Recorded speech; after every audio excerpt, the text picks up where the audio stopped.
What's up, everyone, and welcome back to another episode of Izzy's Retro Video Game Reviews.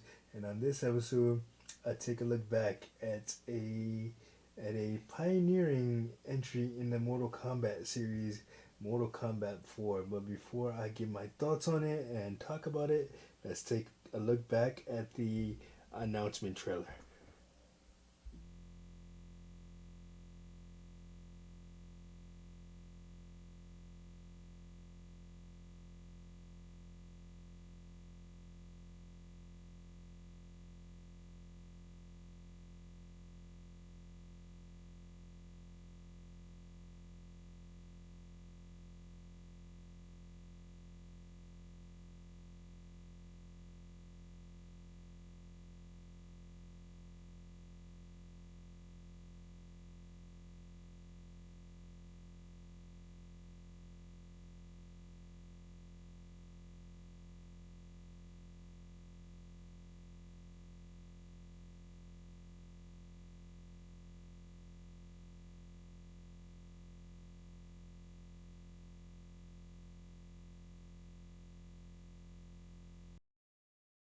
Oh man, let's talk about it. Mortal Kombat 4. So when this came out, I was 10 years old.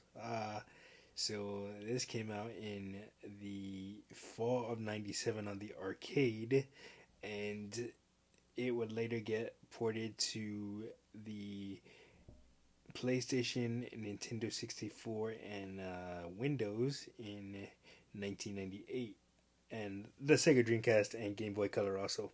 But man, I got it for PlayStation One, and this is a really funny story actually. I remember 1987 going to EB Games at the I mean not EB Games, Funko Land at the time. Before it became GameStop, and and picking up Mortal Kombat 4, but I kind of did it.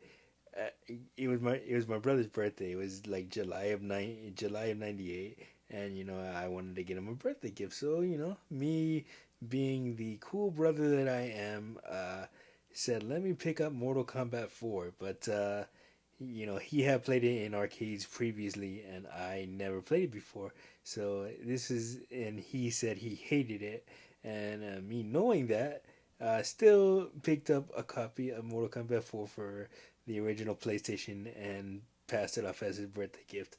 We laugh about it to this day.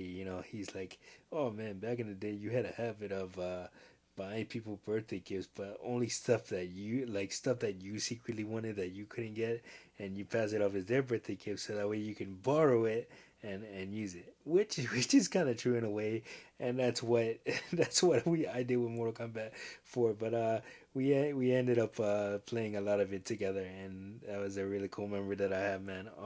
So the cool thing about Mortal Kombat 4 was it was a kind of a foray into a new realm for the series, as the previous couple of entries in the series relied on like 2D graphics, but in Mortal Kombat 4 it was 3D graphics, and that was the first Mortal Kombat where weapons came into play. Like every character had weapons. You had and the introduction of Shinnok and Quan Chi in the Mortal Kombat series, man. So a lot of firsts for the series at the time, man.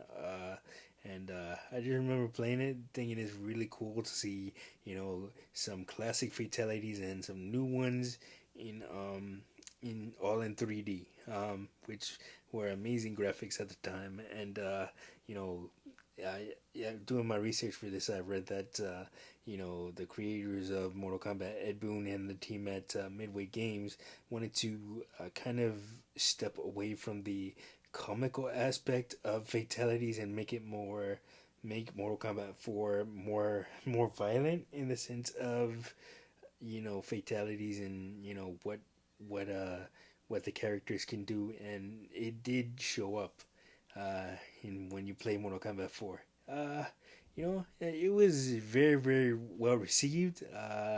The console ports, with the exception of the Game Boy Color port, it was the Game Boy Color port was terrible. I remember renting it from Blockbuster and being like, "Ugh, what did I do?" Thank God, we had the PlayStation One port at home. But hey, game with them all. But man, such a huge fan of the Mortal Kombat series, and Mortal Kombat 4 was one of my favorites. I mean, a lot of people have a love hate relationship with it because it's not what they were used to in the previous entries, but at the same time, it's love for, like I said, the introduction of weapons and stuff like that. So, yeah, really cool game, and I have very, very fond memories of playing it, especially with my brother. Even though it wasn't really for him, it was for me.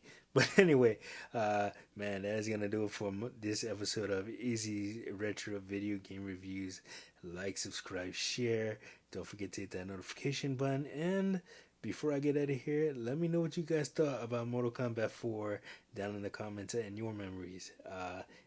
Anyway, I will see you guys on the next episode. Peace.